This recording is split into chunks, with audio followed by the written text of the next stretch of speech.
प्यारे भक्तों, आपको मेरा प्यार भरा राधे राधे। आज श्रावण मास का दूसरा सोमवार है। दिनांक 29 जुलाई 2024।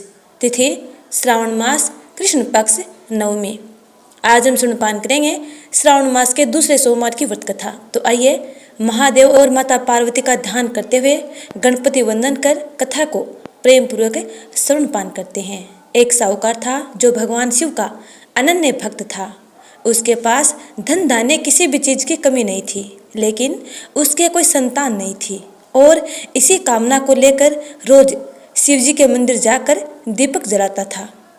उसके इस भक्ति भाव को देखकर एक दिन माता पार्वती ने शिव जी से कहा कि प्रभु, यह साहूकार आपका अनन्य भक्त है, इसको किसी बात का कष्ट है तो आप उसको अवश्य दूर कीजिए।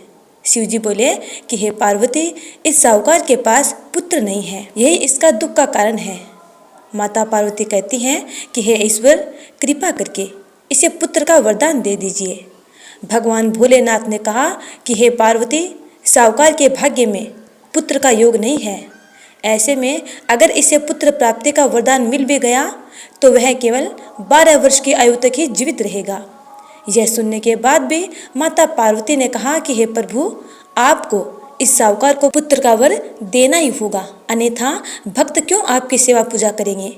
माता के बार बार कहने से भोलेनाथ ने साहूकार को पुत्र का वरदान दे दिया, लेकिन यह भी कहा कि केवल वह 12 वर्ष तक ही जीवित रहेगा। साहूकार ये सारी बातें सुन रहा था, इसलिए उसे न तो खुशी हुई और न ही दुख हुआ। वह पहले की तरह भोलेनाथ की पूजा अर्चना करता रहा। उधर सेठानी गर्भवती हुई और 9वें महीने उसे सुंदर से बालक की प्राप्ति हुई। परिवार में खूब हर्षोल्लास मनाया गया, लेकिन साहूकार पहले की तरह रहा और उसने बालक की 12 वर्ष की आयु का जिक्र किसी के साथ नहीं किया। जब बालक 11 वर्ष की आयु का हो गया तो एक दिन साहूकार की सेठानी ने बालक के विवाह के लिए कहा। तो साहूकार ने कहा कि वह अभी बालक को पढ़ने के लिए काशी जी भेजेगा।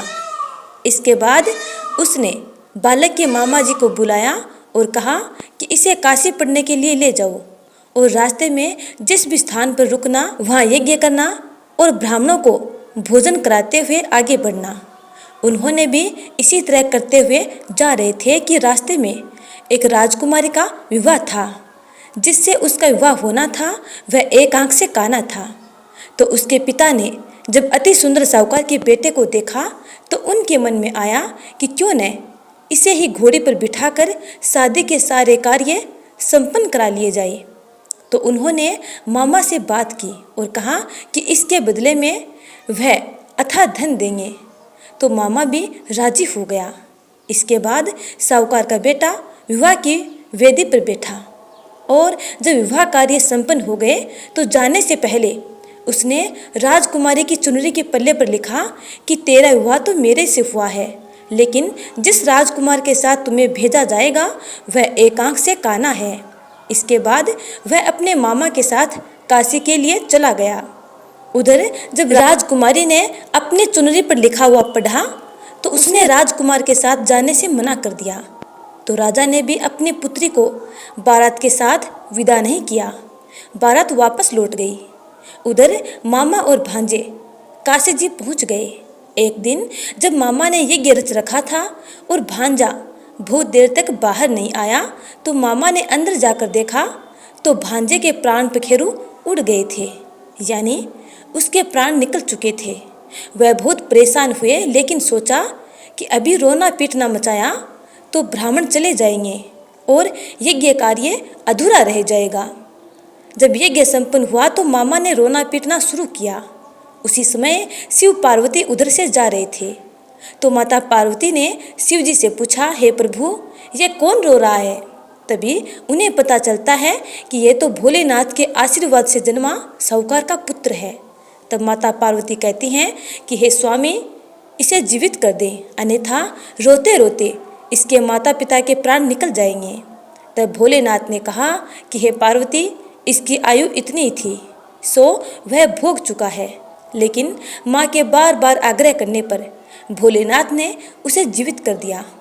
लड़का ओम नमः शिवाय करते हुए जी उठा और मामा भांजे दोनों ने ईश्वर को धन्यवाद दिया और अपने नगरी की ओर लौट चले। रास्ते में वही नगर पड़ा और राजकुमारी ने उन्हें पहचान लिया। तब राजा ने राजकुमारी को साहूकार के बेटे के साथ बहुत सारे धन धान्य के साथ विदा कर दिया। उधर साहूकार और उसकी पत्नी छत पर बैठे थे। उन्होंने यह प्रण कर रखा था कि यदि उनका पुत्र सकुशल न लौटा तो वे छत से कूदकर अपने प्राण त्याग देंगे। तभी लड़के के मामा ने आकर साहूकार के बेटे और बहू के आने का समाचार सुनाया, लेकिन वे नहीं माने तो मामा ने शपथ पूर्वक कहा। तब तो दोनों को विश्वास हो गया और दोनों ने अपने बेटे बहू का स्वागत किया। उसी रात साहूकार को सौपन में शिवजी ने दर्शन दिए और कहा कि तुम्हारे पूजन से मैं प्रसन्न हुआ और तुम्हारे रोज कथा श्रवण करने से मैं अत्यंत प्रसन्न हूँ। इसी प्रकार जो भी व्यक्ति इस कथा को श्रवणपान करेगा अथवा अन्य को सुनाएगा तो उसके समस्त दुख दूर हो जाएंगे और उनकी मंगल कामनाएं पूर्ण हो जाएंगी।